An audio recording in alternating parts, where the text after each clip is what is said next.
So obviously not exactly around here, but we are on Court Street and West 9th Street, somewhere around here. One of the things that I used to do with my grandmother, for funsies, she would take me to the bar because, you know, that's where she was going and I wasn't gonna be home alone. There was no karaoke and definitely no Adam. There was definitely no Adam around, but 6, 7 years old in a bar, 1985, 86. It was fun, good times.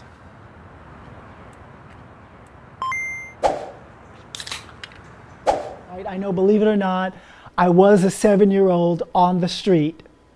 I mean, sometimes mom wouldn't even be home and we would have to, it would be 9, 10 o'clock at night, mom's not home yet, we would have to get on the train and go to grandma's house as children, just ride the subway, why not?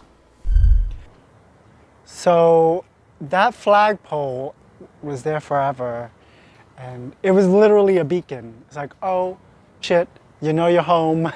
There used to be a little park to play in here, which I used to hang out all the time.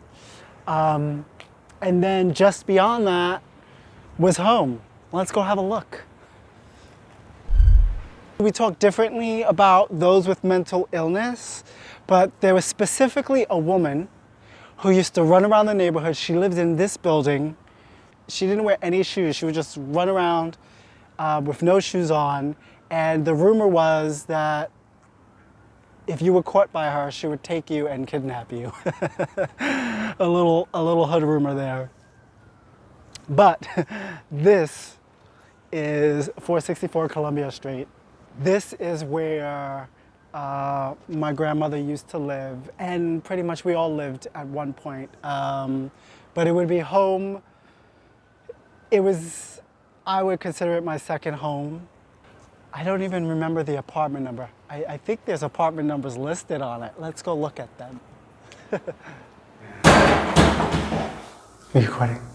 Oh my God, it's 1C. Oh, they got new floors here. This is it.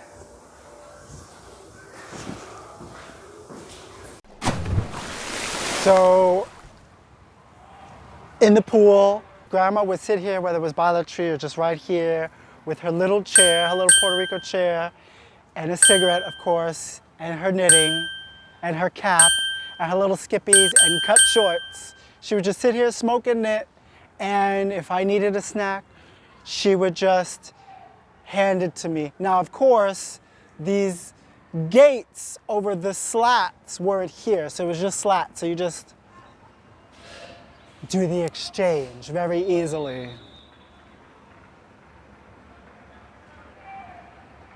Ah, we miss Grandma. I miss a lot about my grandmother. She was a very interesting character. I mean, she died peacefully in a bed.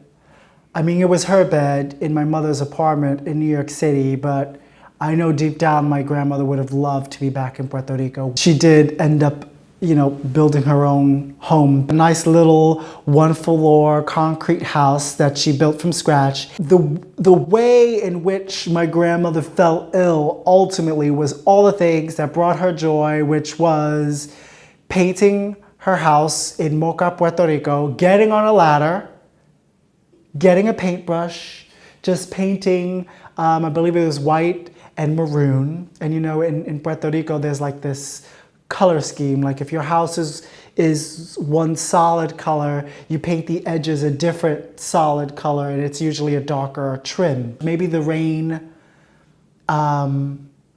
messed up the paint after a few years. So she's painting her house, smoking a cigarette, I'm sure sipping on beer in like 105-degree weather. That's my grandmother's joy.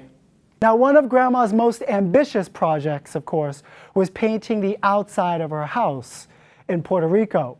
So while most grandmas spent their time at Michael's looking for a spool of yarn, my grandmother spent her time outdoors looking for a heat strip. And she found one all right. Try painting now, Grandma. Of course, the joke there is that she can't, right? She's dead. But at least she died doing what she loved, you know? Smoking. I remember my grandmother used to make these toilet paper roll dolls.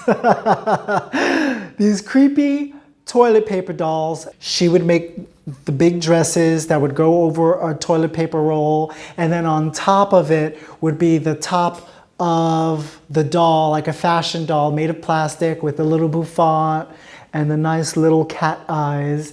So my grandmother was also a hustler. She would sell these things. Also like amazing at playing the lotto. She had like books of numbers galore of all the combinations that she played once before and would defer to them. But she would save money, not just for herself, but the people she cared for and loved.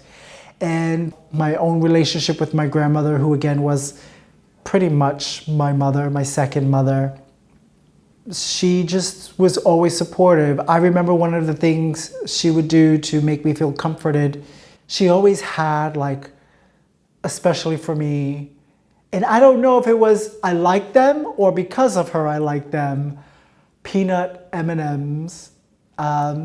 She always had a pack for me whenever I would visit, which was often. Sometime I would stay there days on end.